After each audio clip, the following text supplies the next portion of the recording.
well, kung pinag-uusapan natin ay bigas, sapat naman ang ating supply. Hindi kailangan mag-alala ang tao. Yung mga area, sa katotohanan, yung mga area na may patubig, tumaas pa yung ating naging ani, yung tons per hectare natin. Pero siyempre marami pa, kagaya rito, siguro mga 50% lamang ang irrigated. So yung iba talagang nahirapan.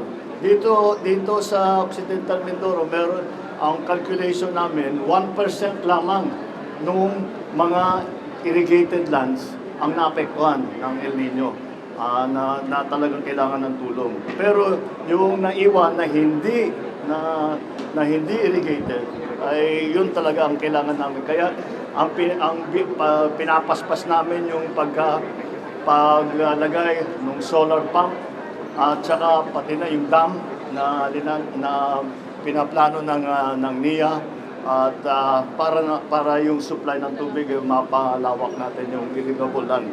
Kasi basta irrigated, kahit na may ganito, kahit na may El Nino, pwede pa rin.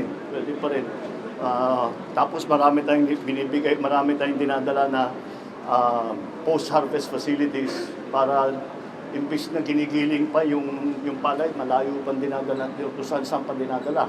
Kaya dito nang gagawin para menos sa gastos, menos sa mas malaking kikitain ng farmer.